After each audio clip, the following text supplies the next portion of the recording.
পয়লা বৈশাখ তো অনেক দিন আগেই কমপ্লিট হয়ে গেছে, কিন্তু আমার পয়লা বৈশাখের ভিডিও দেওয়াই কমপ্লিট হচ্ছে না। তো চলো আজকে কিন্তু লাস্ট ভিডিও তোমাদের সাথে শেয়ার করি কি কি হয়েছিল রান্না আর কি কি মজা করছি। তো এখানে কিন্তু জ্যাম্মার ডাল আর মাছের ঝোল কিন্তু কমপ্লিট করে দিয়েছে। তারপরে আমি ডিসাইড করলাম যে না, বড় মাছটা কিন্তু আমি করব। কিন্তু আমার তো মাছ ভাজতে ভীষণ ভালো লাগে, বিশেষ করে বড় রুই কাতলা, কারণ ওগুলোর না ভাঙ্গার চান্স নেই। আর ছোটো মাছ তো আমি একদম ভালোবাসি না, কিন্তু এই মাছগুলো এত বড় বড় ছিল, মানে আমার তো এত ভয় লাগছিল যদি ভেঙে যায়, যদি ভেঙে যায়। যাই হোক, আমার কপাল ভালো, একটা মাছও ভাঙিনি।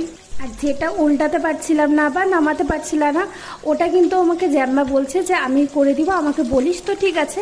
এখানে মাছ ভাজতে ভাজতে আমাদের একটা কথা মাথায় এসেছে যে মাছ ভাজার এখানে মাছের লেজা কোথায়, এই নিয়ে তো এসে লেজা মনে হয় রেখে এসেছে। তারপর ফোন করে শোনা হলো যে না, মাছের মাথার দিকটাই আনা হয়েছে, লেজার দিকটা আনা হয়নি। যাই হোক, এখানে কিন্তু মাছের আমি কালিয়া করছি, মানে কাতলা মাছের কালিয়া। এখানে গরম মশলা দিয়ে নিচ্ছি, আমি কিন্তু আমার মতো করে করছি। তেলে কিন্তু গরম মশলা ফোড়ন দিয়ে দিয়েছি, তারপর কিন্তু পেঁয়াজ দিয়ে দিয়েছি।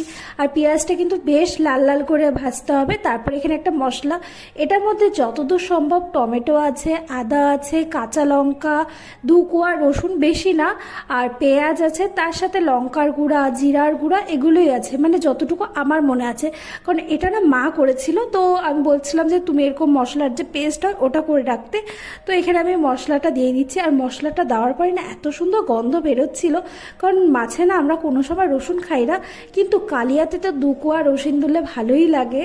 আর তারপরে এদিকে কিন্তু আমি কিছু গুঁড়া মশলা দিয়েছিলাম, যেমন হচ্ছে হলুদ গুঁড়ো, তারপর এখানে লঙ্কার গুঁড়ো, আর কিন্তু এদিকে লবণ দিয়ে দিয়েছি। লঙ্কার গুঁড়ো মানে মশলাটা যখন পেস্ট করা হয়েছে তখন দেওয়া হয়েছিল, তো আমার মনে হলো না একটু দেই, তো একটুখানি আমি লঙ্কার গুঁড়ো দিয়ে দিয়েছিলাম। আর এখানে দই দিয়েছিলাম, যেটা আমি দেখাতে একদম ভুলে গেছি। আমি না ভীষণ এক্সাইটেড ছিলাম যে কেমন হবে রান্নাটা।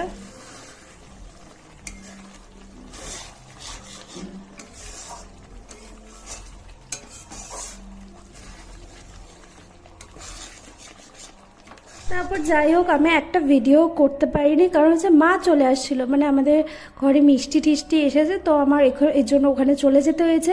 তো মা তারপর করছিল, মানে ওই একটুখানি ঝোল দিয়ে দিয়েছিল, গরম জল। আর বেশি কিন্তু ঝোল রাখা হয় না, আমি বলছিলাম একটু মাখা মাখা যাতে হবে।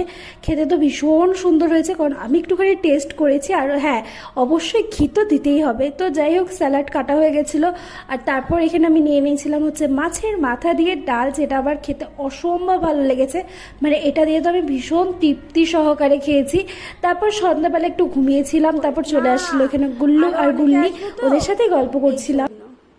ওরা ভয় পায় না, এক্সাইটেড না ওরা।